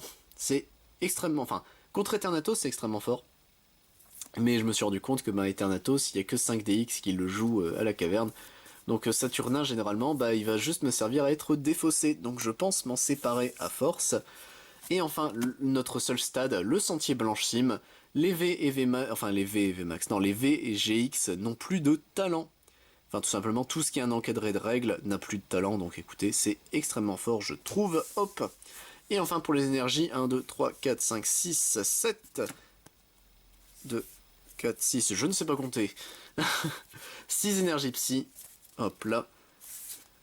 3 énergies dark, puisque techniquement nos main beaters ça reste des psy. Hop, et qu'il faut plus de psy que de ténèbres, de toute façon, donc 3 dark. Et 2 énergies jumelées, donc elles donnent 2 énergies incolores, mais ne peuvent pas être attachées sur un V ou un GX, sinon elles se défaussent. Mais c'est elles que je pense remplacer, puisque je me suis rendu compte que l'attaque pour 4 de Tréoxyde, je la ferai jamais, ou alors c'est que c'est vraiment la DEP, ou le meilleur setup de ma vie. Mais du coup, je pense mettre un Ronflex en plus à la place de la 2e énergie jumelée, donc écoutez. Voilà, c'est tout pour le deck Pokémon, donc j'espère que la DL vous a plu. Et on va passer, messieurs, dames, à Yu-Gi-Oh! Précisément, j'ai 3 decks Yu-Gi-Oh! À présenter, donc ça va être l'enfer, puisqu'il y a le Yu-Gi-Oh! Classique. Hop, je vais essayer de les prendre là maintenant. Tac. Il y a le Speed Duel. Bon, on l'a vu de coin, mais... Et le Rush Duel. Donc écoutez, je vais essayer de faire ça vite. Donc, j'ai besoin d'un jeton dans ce deck, ce sera notre jeton. Voilà. Donc écoutez, hop. Tac, voilà. Alors, je joue un deck Beetrooper Battle Wasp, enfin Insect Link comme les gens aiment bien l'appeler. Donc écoutez, hop, c'est parti pour la présentation de l'ADL. Donc ici nous avons Bombardier. Bombardier, ce qu'il fait, c'est lorsqu'un ou plusieurs insectes sont invoqués normalement ou spé, vous pouvez déclarer son effet et le spé de la main. Si l'adversaire déclare un effet de monstre, active un effet de monstre sur le terrain, vous pouvez sacrifier un monstre insecte, lui ou un autre, et détruire le monstre qui a activé son effet. Ça n'annule pas, mais ça détruit. C'est con, mais ça permet de protéger les trucs qui, les insectes qui, quand ils sont normaux, ont un effet. Mais du coup, Bombardier est plutôt cool. Alors, C'est pas la DL que je joue habituellement, c'est une autre DL que je tente et je trouve ok tiers. C'est que ma version à moi, elle est full extender, ma vraie version. Il y a juste 3 imperm. Je tente avec plus de N-Trap, pour ceux qui se demandent. Donc pour l'instant, les tests sont plus ou moins concluants. Il y a des chances que je reparte sur une version plus classique de Beatrooper. Enfin, avec plus d'extender, mais écoutez. En x3, le lancier d'art. Donc lancier d'art, qu'est-ce qu'il fait? Si votre adversaire a un monstre dans le... Enfin, s'il y a un monstre dans le cimetière et que vous avez un insecte dans le vôtre, vous pouvez les cibler en déclarant depuis votre main l'effet de lancier. Vous les mettez en dessous du deck et vous invoquez spell lancier. Lorsque lancier est invoqué, vous allez chercher une magie piège Beatrooper. C'est une des meilleures end-traps du deck, puisque bah, littéralement vous voyez l'adversaire en train de setup son cimetière. Eh, dégage! Donc lancier est vraiment cool, sachant qu'en plus vous, ça vous fait de la récup. Il est vraiment extrêmement cool. En x1, le puissant Neptune. Du coup, lui, alors il s'invoque spé en remélangeant 3 bannis dans le main deck. On ne peut pas remélanger les cartes de l'extra deck. Il s'invoque spé, c'est d'ailleurs sa seule façon d'être invoqué au début. Et si jamais il meurt, enfin détruit par l'adversaire ou banni par l'adversaire, vous pouvez le réinvoquer spé. C'est une 3000-3000 et à la fin du tour, vous pouvez faire gagner 1000 d'attaque à un autre monstre insecte durant la phase. Et c'est pas seulement durant la vôtre, c'est durant la phase de tout le monde. Donc c'est plutôt cool. Et surtout, en fait, lui permet de recycler à nouveau les cartes qui sont bannies. Hop. Le roller d'assaut qui sera notre dernier monstre Beatrooper, donc c'est un Aztekiped basiquement pour ceux qui connaissent, donc en gros c'est vous pouvez le normal, il n'y a pas de souci, mais sinon vous pouvez l'invoquer spécialement en bannissant un monstre insecte depuis votre cimetière, ce qui est extrêmement fort du coup dans le contexte, puisque bah, y a une carte qui demande à être bannie dans le deck, enfin bannie pas par la banlist, hein, je vous rassure, mais par la mécanique. Donc écoutez, donc ça c'était notre roller d'assaut. En x3, je joue la descente de la collée aux troupes. Vous créez un jeton, qui est ici, bon, il n'y a pas de jeton Beatrooper, mais bon, on fait avec ce qu'on a. Vous créez un jeton, quoi qu'il arrive, et si vous contrôlez un insecte qui a minimum 3000 d'attaque, bah vous pouvez pop une magie piège de l'adversaire. C'est plutôt cool. Sincèrement, c'est vraiment cool. Et enfin, en x1, vol et dard de la collée aux troupes. Donc, lorsque votre adversaire active un effet de monstre, tant que vous contrôlez un Beatrooper, vous pouvez annuler et détruire la carte. Et son autre effet, donc les effets sont hard once per turn, mais vous pouvez en faire qu'un en plus par tour, c'est vous pouvez bannir un insecte de votre cimetière et reset sur votre terrain vol et dard à la fin de votre tour, ce qui est plutôt cool. Hop, donc ça c'était pour nos Beatroopers, tac, on va les mettre ici. On passe au Battle Wasp, donc Arbalest. Lorsqu'il est normal, vous pouvez cibler un insecte de max niveau 3 dans le cimetière, l'invoquer spé. Si lui, dans votre possession, donc qu'importe le moment, s'il est détruit par l'adversaire, vous pouvez spé un Battle Wasp, oui c'est bien ça, un Battle Wasp depuis votre main ou votre deck. Cet effet-là, il se fait rarement, mais il peut se faire. Hop, c'est tout ce qu'il faut retenir, c'est qu'il peut se faire. Il m'a déjà sauvé plus d'une fois. Épingle, du coup, la cible. Donc pour épingle, lui c'est très simple, vous contrôlez un insecte, vous le déclarez, vous l'invoquez spé, et une fois sur le terrain, vous pouvez déclarer son effet, vous mettez 200 de burn à l'adversaire, chaque effet est hard once per turn, mais écoutez, c'est une spé gratos, c'est un extender, donc épingle est vraiment cool. Sting, du coup, qui sera notre main normal summon, puisque le but de Sting, ça va être, lorsqu'il est normal ou spé, d'aller chercher n'importe quel Battle Wasp, donc généralement épingle, depuis le deck à votre main. Et également, c'est notre main negate du deck, puisque vous pouvez sacrifier un autre insecte afin de cibler un monstre adverse et lui faire hyperm ou veiler dessus, basiquement. Donc c'est plutôt cool, sincèrement, il est vraiment cool. Hop là. Donc ça, c'était pour nos Battle Wasp. En termes de insectes classiques, même si, bon, lui, c'est une entrap aussi, je joue 2 Cancre l'Avengeur. Donc, Cancre l'Avengeur, lorsque votre adversaire active une magie qui doit invoquer spé, et bien qui doit invoquer par un effet de la magie, mais vraiment lorsqu'elle est activée, vous pouvez spé Vengeur et ça fait Macrocosmos pour tout le monde. Mais si jamais Vengeur vient quitter le terrain et est envoyé au cimetière, vous pouvez invoquer, aller tuto un insecte terre niveau, avec max 1500 d'attaque. C'est plutôt cool, sincèrement Vengeur est vraiment cool. Les rediffusions, les Shadowlin Invoked, etc. Ça permet de les baiser un peu plus facilement, même si bon le bannissement Shadowlin Invoked peut gérer en fonction. Mais vous voyez un peu le délire, les Drytrons, ça les baisse complètement. Donc voilà pour le deck. Alors ici je joue 2 chargeurs dévastateurs. Chargeur dévastateur, qu'est-ce qu'il fait? Tout simplement, il permet de... Alors pour s'invoquer, il doit forcément bannir 2 du cimetière. Et du coup ça permet de l'invoquer. Et bon, l'autre effet, c'est quand il met des dégâts, bon bah malheureusement l'adversaire meule de 2. Meule de 1 ou meule de 2? Meule de 1, pardon, meule de 1. Bon, c'est un peu dommageable, mais le but c'est de bannir depuis le cimetière pour l'invoquer, donc écoutez, c'est déjà ça de fait. Gokipol avec Brigadier, bon normalement je suis censé jouer Dara Assassin, mais bon j'ai décidé de faire chier tout le monde. Gokipol, donc lorsque cette carte est envoyée au cimetière, vous pouvez aller chercher un insecte de niveau 4 exactement depuis votre deck, mais si c'est un normal, vous l'invoquez, enfin vous pouvez l'invoquer spé, et si vous le faites, vous détruisez un monstre qui a plus, enfin une attaque égale ou plus à celle du normal que vous avez invoqué, mais tout ça c'est un seul et même effet. Ça permet de gérer énormément de strum, Gokipol est vraiment cool pour ça. Hop là. Là, l'autre normal summon, le monstre qu'on veut le plus sur le terrain pour qu'il y dégage, c'est l'insecte de résonance. Lorsque cette carte du terrain, enfin est envoyée du terrain au cimetière, vous allez chercher un insecte de minimum niveau 5. C'est pas une fois par tour, et son deuxième effet n'est pas non plus une fois par tour. S'il est banni, vous pouvez foolish un insecte depuis votre deck au cimetière. Insecte de résonance, la main raison de pourquoi le deck tourne, basiquement, c'est sincèrement tout tourne autour de lui généralement, donc écoutez. Et enfin le dernier insecte, Papillon du Chaos. Chaque joueur ne peut invoquer spécialement qu'un monstre par tour. Donc, il peut pendule, ok, mais il ne pendule que 1. Et en plus, il ne peut spé qu'une seule fois par tour, donc c'est basiquement c'est le meilleur monstre, Papillon du Chaos. Et en plus, niveau stat, bon il est pas terrible, mais il permet techniquement de gérer tout ce qui est avec puissance, etc. Donc je pense au fur et à mesure le remplacer, puisque bon c'est compliqué de le faire. En soi c'est vraiment compliqué, mais écoutez, il est là. Au niveau des entraps, j'ai Veiler, j'ai Nibiru, j'ai Call by the Grave, et j'ai alors Imperm et Ordre Impérial. Donc voilà, ça c'était pour tout ce qui est entrap, mais surtout aussi saloperie qui me permettent de gérer l'adversaire. Donc écoutez, ça c'était pour le main deck. Hop là. Pour l'extra deck, alors pour l'extra deck ici, donc je joue 2 synchros. Ballista, l'Armageddon, même si aujourd'hui c'est beaucoup plus compliqué de la faire, je pense la cut. En fait c'est des résidus on va dire de... comment ça s'appelle, de quand jouer éclaireur buggy, Beatrooper, puisque et forcément vous l'avez vu dans les DL, je ne le joue plus. Mais je pense retourner au fur et à mesure avec éclaireur buggy, donc buggy pour faire simple, quand vous l'invoquez normalement au spé, vous invoquez un autre buggy depuis main, cimetière ou deck, c'est extrêmement fort, donc... Albert, lui par contre, je pense le laisser qu'importe la version, donc c'est une synchro 6. Lorsqu'elle combat un monstre adverse, si le monstre a une attaque égale ou supérieure, à 2500 du coup, vous divisez par 2 sans cibler l'attaque du monstre. C'est con, mais c'est extrêmement fort.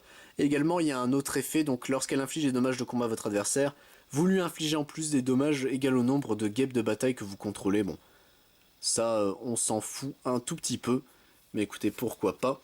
Alors, au niveau des links, 2 Atlas, qui est le main boss monster, donc inciblable et indestructible par effet de l'adversaire tant qu'il est à 3000 d'attaque. Et en cost, vous pouvez sacrifier un insecte, soit faire gagner 2000 de patates à notre Atlas, soit, mais du coup il perd ses stats, donc c'est vraiment juste pour kill un truc, soit vous invoquez spé un Beatrooper depuis le deck, et c'est con, mais c'est comme ça qu'on arrive à chier lancier pour aller chercher le piège. Corne armure en x3, Corne armure fait une extra normale, hop, vous déclarez l'effet et vous faites une extra normale, et durant la main phase, vous pouvez bannir en cost 3 insectes depuis votre cimetière, invoquer spé corne armure depuis le cimetière, mais s'il quitte le terrain, il est banni. Extrêmement fort, c'est un des main, c'est la main Link 2. Insecte Shinobi, c'est plus par catastrophe quand on le fait. Il demande juste deux monstres de noms différents pour se faire, mais tant qu'il pointe un monstre, il ne peut pas être attaqué. Et si un monstre que lui pointe quitte le board, vous pouvez spé un insecte de max niveau 4 depuis votre main ou le cimetière, ce qui est ok tiers. Insector Picofalena en x3, donc lorsqu'elle est invoquée, vous pouvez décider en cost de défausser une carte, Gokipol, dans la meilleure des situations. Et si vous le faites, vous attachez à un autre insecte, attention il faut un autre insecte pour déclarer cet effet là, depuis le deck, un insecte qui lui donne 500 d'attaque. Spoiler, on attache généralement insecte de résonance de cette façon. Et également son deuxième effet, vous pouvez cibler 3 insectes dans votre cimetière, les mélanger afin de piocher une carte. C'est con mais Falena c'est elle qui permet de récupérer les cartes de l'extra deck techniquement depuis le cimetière, donc Falena est plutôt cool, elle est même plutôt très bien. Papillon Séraphin qui est du coup notre Link 3, alors... Il a 2 effets, enfin 3 puisqu'il gagne 200 par compteur. Quand il arrive, il se met des compteurs égaux au nombre de matos qui ont été utilisés. Donc du coup, techniquement, c'est une 2500. Avec son effet de boost. Et en effet rapide, vous pouvez lui retirer un compteur pour spé un insecte de max niveau 4 depuis votre cimetière en défense. Mais du coup, ça permet de spé, sting, et généralement, effet de sting, on sacrifie papillon afin de negate l'adversaire. En fait, c'est très bizarre de se dire que la negate du deck, elle est dans le main deck et pas dans l'extra deck. Et enfin, en link générique, j'ai mis Almirage quand c'est la sauce, puisque insecte de résonance à 1000 d'attaque, c'est la sauce. Et Phoenix en link 2 générique. Même si du coup, Ballista, faut vous dire, Ballista, je la remplacerai par Licorne, par exemple, c'est le genre de délire auquel je pense. Du coup, voilà pour le deck Beatrooper, hop. Donc c'était mon main deck Yu-Gi-Oh! En ce moment, j'ai aussi un DD, mais bon, le DD est en plusieurs phases de développement, on va dire, pour le deck, en plusieurs phases de test, donc au moins le Beatrooper, même s'il est en test, généralement, je peux vous montrer ce qui quasiment ne change jamais, donc les monstres insectes en eux-mêmes, donc écoutez. Voilà pour Yu-Gi-Oh! Classique, et maintenant on passe à Yu-Gi-Oh! Rush Duel. Et écoutez, messieurs dames, moi je joue un deck très particulier, vous allez comprendre. Alors, tout ce qu'il vous faut retenir, c'est un niveau 1, 1400 de défense, attribut. Donc à chaque fois vous avez vérifié l'attribut. Donc Palm Sized Dragon en attribut vent. Volcano, j'ai plus son nom, Volcano mais du coup en terre. Turtle Keeper of the Hold, je crois son nom en anglais du coup officiellement, du coup qui est notre eau. Fire Armadillo qui sera notre... Oh, c'est Grill, je crois que c'est Grilled Armadillo qui sera notre feu. Platinum Dawn qui sera notre lumière, on va le mettre ici. Goat, Scapegoat qui sera notre dark. Et du coup nous avons tous les niveaux 1. Différents attributs. On a les 6 attributs en niveau 1. Romance Peak. Du coup, alors que fait Romance Peak? C'est un niveau 1 lumière, déjà pour commencer. Et si vous avez moins de points de vie que l'adversaire, vous pouvez payer 500 points de vie. Vous meulez les 3 cartes du dessus de votre deck, puis vous ajoutez un psychique de votre cimetière. S'il y a un psychique, vous ajoutez un psychique de votre cimetière à votre main. Généralement, ça whiff. Parce que c'est la seule psychique du deck en réalité. Le but c'est juste de se meule encore plus le deck. Hop. Soul Reversal of the Death. Alors, si jamais vous contrôlez un... Enfin, si vous avez un... Comment ça s'appelle? Un monstre à 0 d'attaque, en gros, basiquement, Soul Reversal of the Death permet de reborn 2... Ou c'est de récupérer en main? Non, c'est de reborn, il me semble, 2 monstres à 0 d'attaque, niveau 1. Enfin, à 0 d'attaque, surtout, c'est surtout ça le délire, mais c'est un niveau 1, 1000 de défense, ténèbres. En fait, le but du truc, c'est vu que tout ça... On les veut dans le cimetière, généralement son effet vous allez le faire assez facilement. Et voici la main raison de pourquoi je joue ce deck, Saturn King Beetle. Donc pour activer son effet, on meule la carte du dessus de notre deck. Un de vos monstres que vous choisissez va gagner 100 points d'attaque, fois le nombre de niveau 1 dans votre cimetière. Oh, effectivement ça fait beaucoup de niveau 1. Donc en gros le but c'est vu que c'est un niveau 5 à 1700, enfin niveau 6 pardon, à 1700 d'attaque, ce qui est quand même pas dégueu pour un niveau 6. Un monstre à effet, généralement les monstres à effet ils tournent entre 1005 et 1006, rarement 1007. Et c'est plus les Vanilla qui arrivent à 2000, 2100 et encore c'est très rare, c'est plus 1900 aussi. Mais du coup grâce à lui ce machin permet de booster et de passer des monstres normalement impassables au combat. Et du coup alors, là il va y avoir des changements mais nos autres main boss monsters... Seven's Road, du coup, vu qu'on joue tous les attributs, Seven's Road, vous meulez la carte du dessus de votre deck, et Seven's Road vous permet tout simplement de lui faire gagner ses 300, c'est ça? Oui, c'est 300 fois le nombre d'attributs différents dans votre cimetière. Normalement, j'en jouerai 2, malheureusement, j'en ai qu'un de Seven's Road. Mais du coup, en attendant, je joue Yamerul. Donc Yamerul, le tour où il est invoqué, vous pouvez changer sa position de combat. Tant qu'il est face recto, l'adversaire, enfin aucun joueur ne peut invoquer de monstre de minimum niveau 7. Yamerul, donc une belle saloperie. Et ici, Gokbot. Alors Gokbot, que fait-il? Tout simplement, tous vos monstres pyro gagnent 100 fois le nombre de monstres normaux dans votre cimetière. Oh. Donc voilà, donc Gokbot, c'est avec Seven's Road. Ce sont mes deux main beaters, techniquement, puisque le but c'est de faire Saturn King Beetle. Seven's Road ou Gokbot, Saturn King va booster l'un des deux, et les deux autres vont se surbooster en plus avec tous les autres niveaux 1 dans le cimetière. Donc c'est littéralement la stratégie du deck, c'est tempo avec les niveaux 1, puisqu'ils ont 1400 de défense.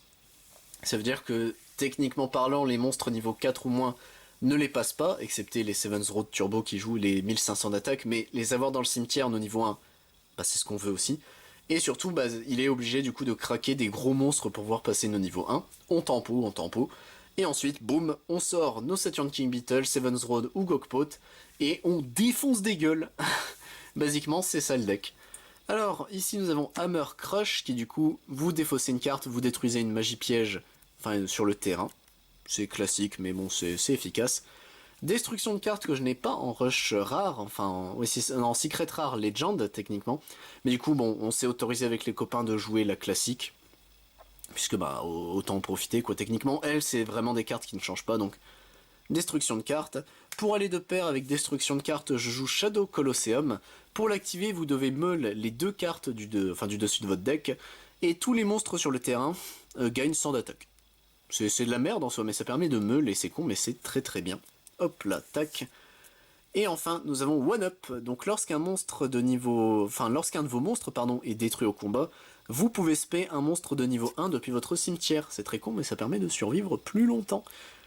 Donc voilà, c'est basiquement, c'est le deck niveau 1 que je joue, donc c'est bon, c'est vraiment pas terrible en soi, hein, c'est Basic Land le deck.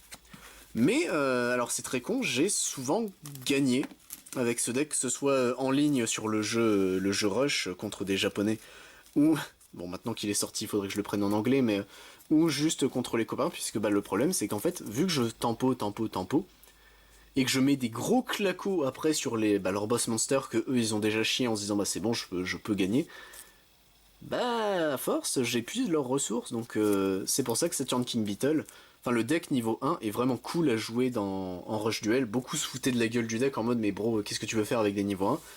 Bah gagner, c'est basiquement gagner, donc écoutez pourquoi pas. Et enfin messieurs dames, le dernier deck de cette vidéo et on aura enfin terminé. Elle aura été longue cette vidéo de Noël, j'espère que vous êtes là depuis le début, que ça vous plaît, que je me doute que vous avez fait le chapitrage pour sélectionner tel ou tel deck que vous vouliez voir. Mais écoutez, le deck speed que je joue, donc c'est mon jour de chance, donc le skill qui permet, lorsque vous activez un effet qui va lancer un ou plusieurs dés à 6 faces ou une plusieurs pièces, vous pouvez me payer 1000 points de vie pour décider du résultat d'un ou d'une de ces pièces ou d'un de ces dés. Cette compétence peut être activée qu'une seule fois par tour, mais pourquoi, pourquoi est-ce que tu joues ça? Mais c'est très simple. En speed, je joue un deck fun, puisque j'attends la speed duel box GX afin de vraiment pouvoir me remettre dans le méta. Je joue un cauchemar de Thèbes turbo. Donc cauchemar de Thèbes gagne 1500 d'attaque tant que vous ne contrôlez aucune carte ni dans votre main, ni dans vos zones magie piège. Mais du coup, ça peut devenir une 3000, mais c'est incroyable, mais c'est tout, c'est vraiment tout. Non, on a des Battle and Trap, avec ici Maître Artisan de Gamil que je joue en x2. Durant la damage step, lorsqu'un monstre face recto vous contrôlez combat, en effet rapide, vous pouvez envoyer cette carte depuis votre main au cimetière. Jusqu'à la fin du tour, le monstre gagne 300 d'attaque. En fait, le but c'est de bait. Vous avez que Cauchemar de Thèbes, il va se dire, bah, c'est une 1005 à la con, il a des cartes en main, il a des MP, bah vas-y, go le taper. Et le but c'est tout simplement, vous faites vos deux maîtres artisans, vous avez plus rien en main, et généralement vos magies pièges, vous allez les activer avant. Du coup, ça permet effectivement de gérer des strums à la con. Et alors, c'est un deck go second. Il a des stratégies de main, enfin de go first, mais c'est un deck go second, faut pas vous faire d'illusions. Hop, donc ça c'était pour les maîtres artisans. Zombina afin de recycler, enfin Zombina en x2 afin de recycler nos cauchemars de Thèbes. Cette carte en possession de son propriétaire est détruite par une carte de l'adversaire. Vous pouvez cibler un monstre de max niveau 4 dans le cimetière, Zombina exclu. Et l'invoquer spé, ça permet de récupérer vos cauchemars de Thèbes juste en envoyant Zombina à la mort généralement. Pour les magies, je joue 2 à moitié fermées. Vous ciblez un monstre sur le terrain, il ne peut pas être détruit au combat et aussi son attaque son attaque est divisée par 2 jusqu'à la fin du tour. Hop, voilà. Donc ça permet de... Alors, Cauchemar de Thèbes plusieurs fois, vu qu'il va regagner 1500 si c'est votre seule carte, bah 750 plus 1000, enfin 1500, bah au final ça redevient une 2250, ça peut passer quelques trucs, mais surtout le but c'est de le faire sur les strums adverses qui vont avoir l'attaque divisée par 2, et vous allez vous booster à 3000, c'est giga fort, même si vous le pétez pas au combat, bah c'est giga fort. Le dé gracieux afin de booster du coup vos monstres, donc vous lancez un dé, selon le résultat, vous gagnez un nombre, vos monstres gagnent 100 fois le résultat, c'est plutôt fort. Avec le skill, ça permet de forcément faire 6, mais le skill, c'est plus voilà pour défond. Donc vous choisissez, vous lancez un dé, selon le résultat, vous faites ce qui est écrit, mais bon. Avec c'est mon jour de chance, vous faites forcément les trucs. Donc 2, 3 ou 4, détruisez une magie piège sur le terrain. 5, détruisez 2 magies pièges sur le terrain. 1 ou 6, vous recevez 1000 points de dommage. Bon bah généralement, selon ce que le board adverse présente, on va faire étonnamment, le 5. Rayon nocturne, donc ciblez une magie piège contre le adversaire et détruisez-la. Votre adversaire ne peut pas activer la carte ciblée en réponse à l'activation de cette carte. C'est très fort, c'est giga cool. On en joue que 2, mais c'est giga cool. Riryoku, vous ciblez un monstre adverse, vous divisez par 2 son attaque, vous ciblez un de vos monstres, vous lui faites gagner ce que le monstre a perdu. C'est très fort, c'est plutôt cool avec Cauchemar de Thèbes. Et enfin, la carte de voleur, la carte de tricheur, Spectre Zoma, puisque avec Cauchemar de Thèbes, ça rentre en combo. Faut savoir que les monstres pièges ont eu un changement dans les règles, c'est qu'en gros, ils n'occupent plus la zone, enfin ils ne considèrent, comment dire, ils ne lockent plus la zone MP et ne sont plus considérés comme dans la zone NP une fois qu'ils sont invoqués. C'est-à-dire que Spectre Zoma, avant, si vous voulez, il était 7, on va dire qu'il était là, vous l'invoquiez là, techniquement, c'était ces 2 zones-là qui étaient prises. Maintenant, il n'y a plus que la zone monstre qui est prise. Il est toujours traité comme une piège, ça, il n'y a pas de souci, donc il peut se faire péter par des MP, qui disent de détruire des MP, mais du coup, Spectre Zoma n'occupe plus ne vous prend plus un slot dans les MP. Et surtout, Spectre Zoma, c'est une 1800, bon, qui s'invoque en défense. Il a 400, je crois, de défense, c'est ça? 500 de défense, oh pardon, excusez-moi, il a 100 de plus. Mais surtout, Spectre Zoma, la carte de voleur du speed, c'est que s'il est détruit, vous mettez en point de vie l'attaque du monstre qui l'a détruit. C'est fort. Spectre Zoma est vraiment une carte de voleur, je trouve, c'est extrêmement fort. Donc voilà, messieurs, dames, hop, ça c'était pour le deck speed. Hop là, voilà. On va ranger, vous inquiétez pas. Hop là, voilà. Hop là. Bon, sur ce, messieurs, dames, moi j'espère que la vidéo vous a plu. C'était une vidéo, donc, comme je l'ai dit, hein, en dehors des ouvertures. Je pense que je mettrai autre, enfin, entre crochets, tiré, deck. Si ça vous plaît, le concept vous plaît, j'essaierai de faire des decks review un peu plus souvent sur d'autres jeux. Enfin, sur des jeux, quoi que ce soit Yu-Gi-Oh!, DBS, Magic, même si c'est un peu plus rare. Duel Master, ça va être vraiment compliqué. Pokémon, etc., etc. Ou même, si vous voulez, des copains peuvent faire des présentations de decks, puisque Sprouch pour Pokémon a énormément de decks et expliquera là, je pense, largement mieux que moi comment les decks tournent. C'était Siwen, messieurs, dames. Passez un très bon Noël et une très bonne année. A plus tout le monde!